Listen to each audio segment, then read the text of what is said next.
रमन, और कितना देर लगेगा? काका, ये कुर्सी लगभग तैयार हो गई है। अच्छा, उसे बना ले। और यहाँ आजा, यहाँ की कुर्सियों में थोड़ा पॉलिश करना है। ठीक है काका।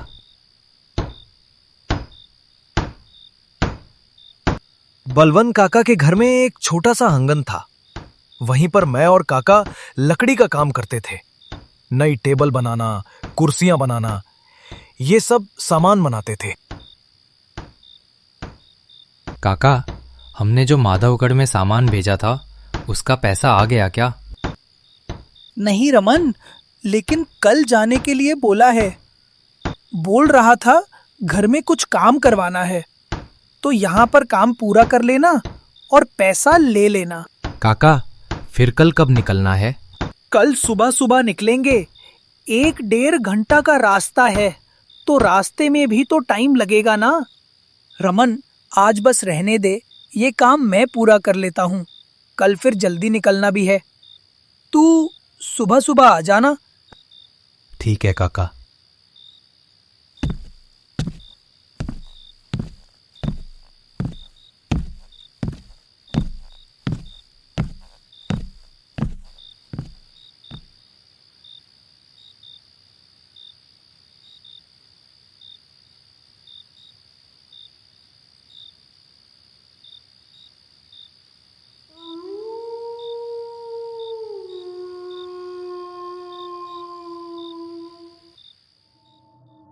सुबह सुबह मैं और बलवंत काका अपनी बैलगाड़ी लेकर निकल पड़ते हैं। लेकिन बाकी दिनों से आज का दिन कुछ अलग सा लग रहा था।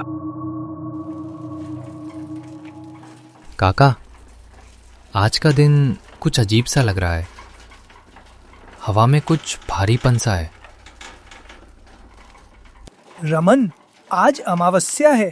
कहते हैं आज के दिन कई चीजें सामान्य नहीं रहती। अरे काका, आप भी ना ये सब पुरानी बातें मानते हैं। ऐसे ही हम दोनों बातें करते करते आगे बढ़ रहे थे। कुछ समय बाद हम वहां पहुंच जाते।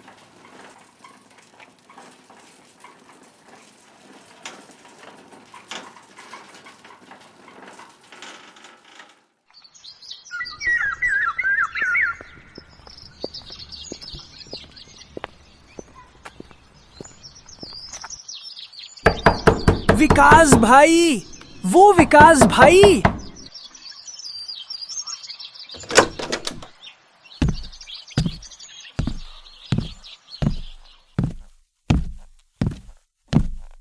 अरे बलवंत भाई, आइए आइए।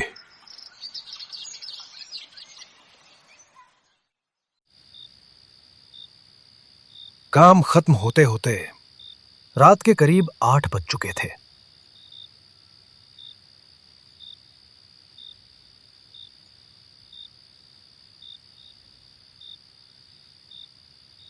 अच्छा विकास भाई, हम लोग चलते हैं। अगर कोई नया काम होगा तो हमें बता देना। हाँ हाँ बलवंत भाई, आप पर भरोसा है तभी तो आप ही से काम करवाते हैं। और बलवंत भाई, आज अमावस्या का रात है, थोड़ा संभल कर जाना। कुछ देर बातें करने के बाद हम धीरे धीरे वहां से निकल पड़ते हैं।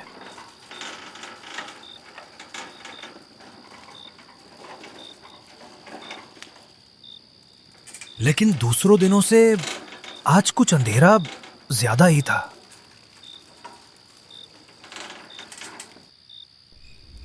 रास्ते में सिर्फ बैलगाड़ी की चरमराती आवाज और चारों ओर गहरा सन्नाटा था।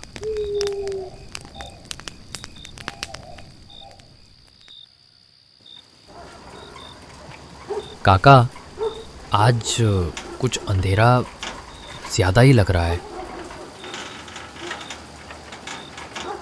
अरे भाई, आज अमावस्या की रात है, अंधेरा तो रहेगा ही, इसमें कौन सी नई बात है। लेकिन काका, आज न जाने क्यों मन में अजीब सी घबराहट हो रही है। बात तो तेरी सही है रमण, और ऊपर से पेट भी खाली है। शायद कुछ खा लेंगे तो मन भी थोड़ा हल्का लगेगा। हाँ काका, देखते हैं आगे कोई खाने का दुकान मिलता है कि नहीं। थोड़ी देर चलने के बाद रास्ते के दोनों तरफ कई दुकानें दिखी, पर एक भी दुकान खुला नहीं था। तभी मेरा नजर गया एक छोटी सी चाय की दुकान पर। काका, उधर देखो, वो सामने एक छोटी सी चाय की दुकान दिख रही है।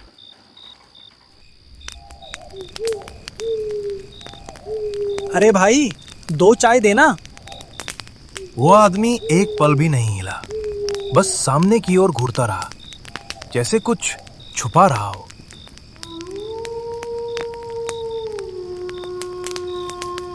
रमण, हम जिस रास्ते से आए, अगर उसी रास्ते से जाएंगे तो घर पहुंचने में लगभग 2 घंटे से भी ज्यादा समय लग जाएगा। तुझे कोई नजदीकी रास्ता पता है? नहीं काका, मुझे सिर्फ इसी रास्ते के बारे में जानकारी है।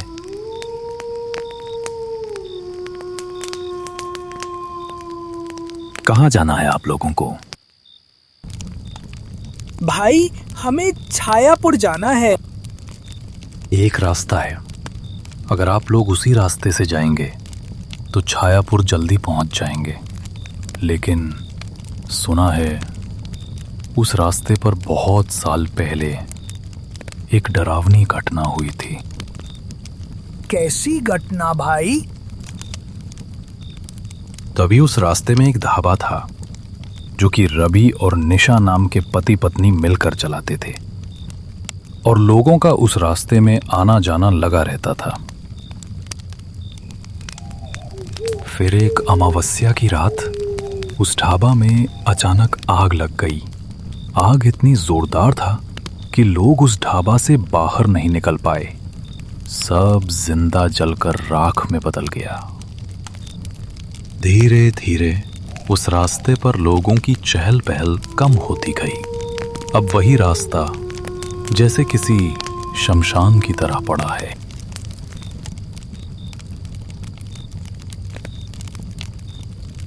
और कई लोगों का कहना है कि अमावस्या की रात उस रास्ते पर वो पति पत्नी को भटकते हुए देखा गया है। आपने कहानी बहुत अच्छी बनाई है। अरे काका, ये सब लोगों का मनगढ़ंत कहानी है।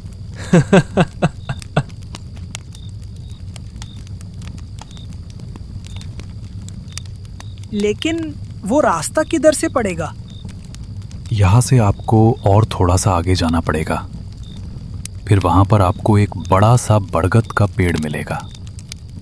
वो रास्ता पकड़कर आप आगे चले जाना, लेकिन थोड़ा संभल कर। मैं और काका इस बात पर ज्यादा ध्यान नहीं दिया। हंसी मजाक करते करते हम दोनों वहां से निकल पड़े।